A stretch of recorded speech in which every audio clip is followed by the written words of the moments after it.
na fé, mas ainda há muitos crentes que estão firmes com Jesus e aguardam a sua vinda. Louvado seja o nome do Senhor. A Bíblia também vai dizer que nos últimos dias que antecederia a vinda de Cristo, haveria muita depravação moral. O que tu queres dizer com isso, irmão Gleber? Eu quero dizer que hoje em dia tem muitos homens que não querem mais ser homem, tem muita mulher que não quer mais ser mulher. Hoje a sociedade vai corrompendo os princípios, hoje a sociedade vai mudando os valores. Hoje em dia, homem e mulher já não é mais família, mulher com mulher que é o certo. Mas nesta noite, Deus ele levanta uma igreja para dizer que Deus é santo, que Ele é santo, e Ele quer o seu santo para levar para si. Louvado seja o nome do Senhor. O pecado tem dominado as ações do homem, o pecado tem corrompido o homem, mas Deus ainda tem um povo santo, uma igreja santa que se levanta e aguarda a vinda do noivo Jesus. Louvado seja o nome do Senhor. Glória a Deus. Jesus ele vai dando esse ensino, o sermão, que nos últimos dias haveria muita depravação moral. Também Jesus ele profetiza dizendo que nos últimos dias haveria guerras. E nós vamos observar e analisar nações contra nações, nações se rebelando contra nações. Com qual objetivo? Poder, brigando por causa de territórios. E pessoas inocentes perdendo vida por causa de guerras. Pessoas inocentes perdendo a vida por causa das guerras. Jesus ele também vai profetizar que nos últimos dias haveria terremotos. E nós podemos observar por meio da mídia terremotos que vão devastando cidades, destruindo cidades. A Bíblia também vai dizer como sinal dos fins dos tempos e antecedendo a vinda de Cristo, que nos últimos dias haveria fome por toda a terra. Enquanto eu e você aqui já tiramos, na verdade, aquele período de jejum, de manhã já tomamos o nosso café, já merendamos, já almoçamos, talvez quem já veio para o culto já até jantou, mas tem muita gente espalhado aí na face da terra que nem sequer ainda tomou o café da manhã. Pais de família em situação de pobreza, e muitas vezes nós reclamamos porque comemos peixe, porque comemos isso, comemos aquilo. Tem gente que não tem nem isso. Pessoas em plena pobreza, passando necessidade. Para se alimentar, tem que ir para os lixões, catar resto de comida que as pessoas desprezam, não valorizam. Mas nesta noite, querido, tudo isso não é para nos espantar. Tudo isso que eu estou citando aqui é para dizer que o noivo glorioso Jesus Cristo está à porta. Ele está regressando. E então a Bíblia vai dizer para nós que Jesus continua profetizando os sinais dos últimos tempos, que nos últimos tempos haveria epidemias. E nós estamos enfrentando aí uma grande epidemia que já matou muitas e muitas pessoas e que ainda continua ceifando. Pessoas morrendo por causa do coronavírus, pessoas sendo ceifadas por causa dessa epidemia. Tudo isso é a Bíblia se cumprindo dia após dia. E de fato e de verdade, queridos irmãos, estamos vivendo dias, louvado seja o nome do Senhor, que comprovam que Jesus Cristo breve voltará.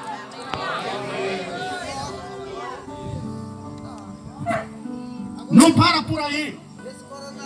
O aumento da violência. Hoje a gente não tem mais segurança nem dentro da nossa própria casa. As pessoas cada vez mais cruel. As pessoas vivendo uma vida de violência. Pais contra filhos, filhos contra pais. Corrupção.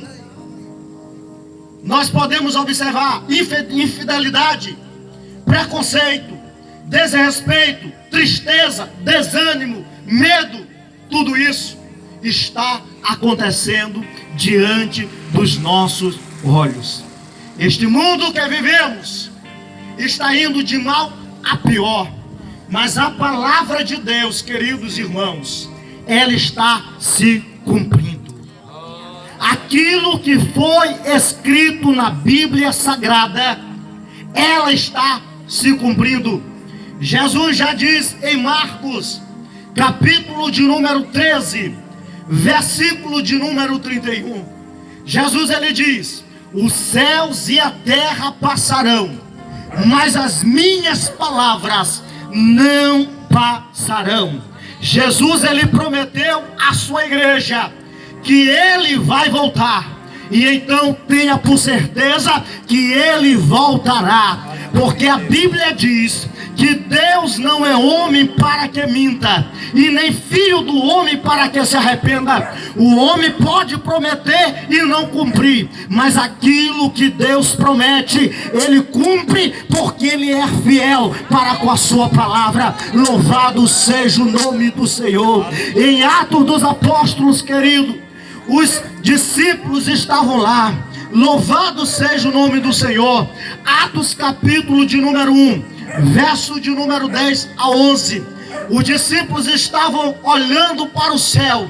Por que estavam olhando para o céu? Porque nesse momento Jesus estava subindo, retornando à casa do Pai. E então de repente 2 anjos se aproximam, e ele diz: varões galileus, por que estão olhando para o alto? Esse mesmo Jesus que vocês estão vendo subir, ele há de vir buscar a sua igreja.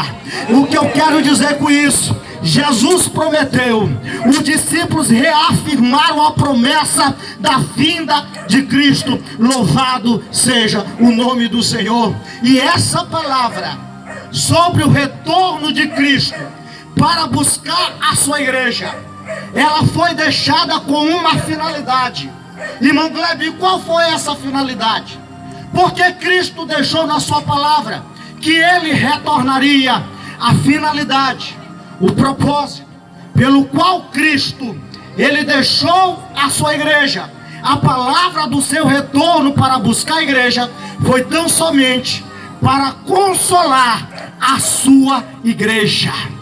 A promessa do retorno de Cristo, a finalidade é de consolar a sua igreja. E quando eu medito na Bíblia Sagrada, o apóstolo Paulo, escrevendo aos Tessalonicenses, capítulo 4, versículo de número 14, do versículo 15 ao 18, o apóstolo Paulo, queridos amados irmãos, ele vai falar a respeito da ressurreição e da vinda de Cristo. E ele diz assim: dizemos, pois, isto pela palavra do Senhor, que nós, o que ficarmos vivos para a vinda do Senhor, não precederemos os que dormem, porque o mesmo Senhor descerá do céu com alarido e com voz de arcanjo e com a trombeta de Deus, e os que morrerem em Cristo ressuscitarão primeiro. Depois nós, o que ficarmos vivos, seremos arrebatados juntamente com ele nas nuvens, e encontrar-se com o Senhor nos ares, e assim estaremos para sempre com o Senhor. Mas o que me chama a atenção é que ele vai findar, ele vai terminar o ensino a respeito da ressurreição e dizer a respeito da vinda de Cristo. No versículo 18 ele diz: portanto, consolai-vos uns aos outros com essa palavra. E quando eu medito nisso, irmãos, eu observo que o consolo da igreja da Bíblia, o consolo dos crentes da Bíblia, era totalmente diferente do consolo de muitos crentes do dia de hoje. Quando eu observo Paulo, ao meditar nessa palavra, ele dizer que, portanto, consolai-vos uns aos outros com essa palavra, a respeito da vinda de Cristo, eu observo que que a igreja da Bíblia, os irmãos da Bíblia, só pelo fato de ouvirem a respeito da vinda de Cristo, isso seria motivo da igreja se sentir consolada. Quando os irmãos ouviam a mensagem a respeito da vinda de Cristo, eles podiam estar passando por luta, eles podiam estar passando por dificuldade, eles podiam estar passando por dificuldade grandiosa, mas o ensino sobre a vinda de Cristo caía no seu coração como consolo. Os irmãos podiam estar passando por prova, mas quando eles ouviam que Cristo voltaria, eles se alegravam, porque sabiam que Jesus ia dar alegria para eles na eternidade, que independentemente da prova, independentemente da luta, Jesus viria para dar fim a todo o sofrimento. E então o consolo deles era de ouvir a respeito da vinda de Cristo. Mas hoje, infelizmente, tem muito crente que para se sentir consolado, hoje tem muitas pessoas que para se sentir consolado, o pregador tem que ser famoso, o cantor tem que ser famoso, a mensagem é: Jesus vai te dar isso, Jesus vai te dar aquilo, quem te vê, quem te verá. Assim é que tem sido. Muitos crentes têm se consolado dessa forma, mas eu creio que nesta noite, ainda aqui, tem uma igreja que se consola, que se alegra, que se regozija, que está feliz, porque sabe que Cristo vai voltar. Glória a Deus.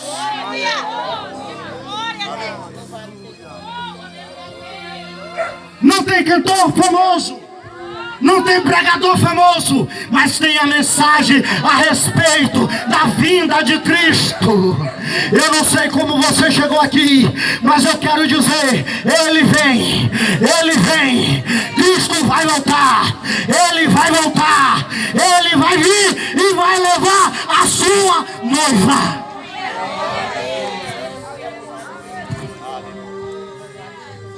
Eu fico feliz, porque eu sei que na terra ainda há crente que se alegra em ouvir que Jesus Cristo vai voltar.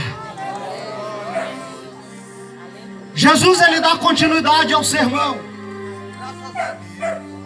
E quando ele chega no capítulo de número 25, Jesus, ele vai contar uma parábola a respeito, queridos amados irmãos, de 10 virgens, 5 loucas e 5 prudentes. Jesus, ele vai contar essa parábola, louvado seja o nome do Senhor, para se referir a respeito da sua vinda, do seu retorno. Nesta noite, eu não quero pregar, meditar como muitos pregadores que se prendem nas 5 loucas e nas 5 prudentes.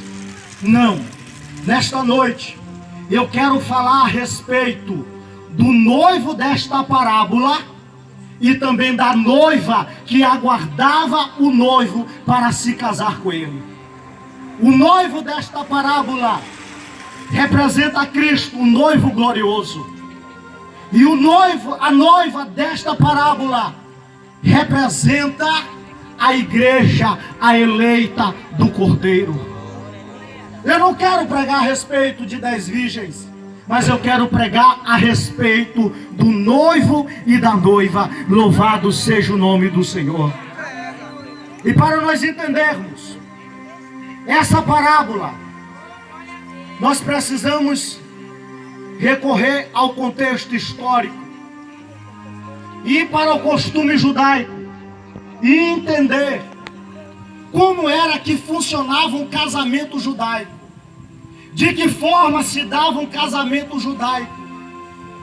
Irmãos, primeira coisa que eu quero aqui falar e mencionar, que um casamento judaico, ele acontecia da seguinte forma: um jovem judeu, grave isso, ele Então olhava dentre a jovem judia